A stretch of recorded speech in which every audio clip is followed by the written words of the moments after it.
Ini sedekah bukan rasuah, kata PAS. Presiden PAS Tan Sri Abdul Hadi Awang berkata pemberian wang tunai sewaktu kempen pilihan raya tidak menyalahi peraturan kerana ianya adalah hak orang awam yang ingin memberikan sumbangan.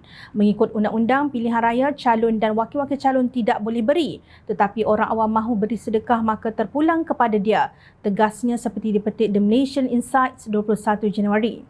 Beliau berkata demikian sebagai mengulas kenyataan Pengerusi Perhubungan UMNO Terengganu Datuk Seri Ahmad Said yang memfailkan petisyen pilihan raya di Mahkamah Tinggi Kuala Terengganu atas alasan PAS merasuah pengundi di 3 parlimen iaitu Parlimen Marang, Kuala Terengganu dan Kemaman sepanjang tempoh kempen pilihan raya umum ke-15 lalu.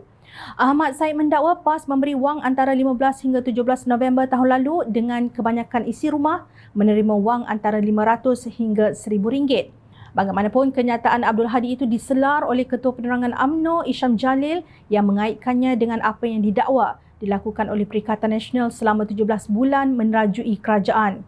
Jika ikut logik Haji Hadi ini, maka sesiapa pun bolehlah beri sedekah dan timbal balas sedekah itu tidak penting. Oleh itu, jika kontraktor projek Tebatan Banjir yang dapat kontrak secara ringan terus RM15 bilion ingin beri duit kepada ahli-ahli politik PN atau PAS dalam kerajaan yang telah luluskan kontrak ini pun bolehlah dikategorikan sebagai sedekah. Dan duit ini mereka guna untuk sedekah kepada pengundi dalam pilihan raya. Dan sebahagian duit dari dana kerajaan sebanyak RM92.5 bilion yang diberikan komisen oleh kontraktor kepada broker kepada menteri atau ahli politik kerajaan PN yang sedang disiasat SPRM itu pun bolehlah dikira sedekah jika dalil Hadi ini diguna pakai, sindir Isham. Beliau berkata sedekah tidak ada timbal balasnya, ianya ikhlas diberi kepada orang yang memerlukan. Memberi duit kepada pengundi semasa pilihan raya dan menyuruh mereka bersumpah untuk mengundi PAS itu bukan sedekah, itu sogokan atau rasuah, katanya. Isham memetik Undang-Undang Malaysia Akta SPRM 2009 kurungan Akta 964 Seksyen 3 yang mentarifkan suapan sebagai wang, derma, alang, pinjaman, fee, hadiah, cagaran berharga, harta atau kepentingan mengenai harta iaitu apa-apa jenis harta, sama ada alih atau tak alih, faedah kewangan atau apa-apa manfaat seumpama itu yang lain. Beliau juga mengingatkan Abdul Hadi bahawa peruntukan Seksyen 10 Akta Kesalahan Pilihan Raya 1954 menyebut bukan sahaja calon atau wakil calon sahaja yang tidak boleh merasuah pengundi, tetapi sesiapa sahaja orang atau bagi pihaknya tidak boleh memberi duit untuk menyogok pengundi. Kepada Haji Hadi, janganlah cari dalil untuk halalkan rasuah pengundi. Jika rasuah pengundi ini halal, ke manakah sistem politik dan demokrasi negara ini ingin dituju apabila parti dan ahli politik boleh sewenangnya merasuah pengundi atas nama sedekah untuk menang pilihan raya, bidasnya.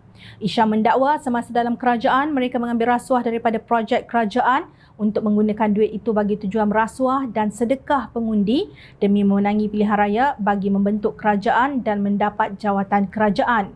Ini adalah kisaran rasuah dan politik wang yang busuk dan teruk. Betul politik memerlukan wang, namun jika inilah sistem sedia ada, ia adalah suatu sistem yang amat buruk dan perlu diubah dan bukannya dibuat dengan lebih teruk. Umpama politik wang on steroid seperti yang dilakukan oleh PN dalam pilihan raya baru-baru ini dan semasa menjadi kerajaan selama 17 bulan.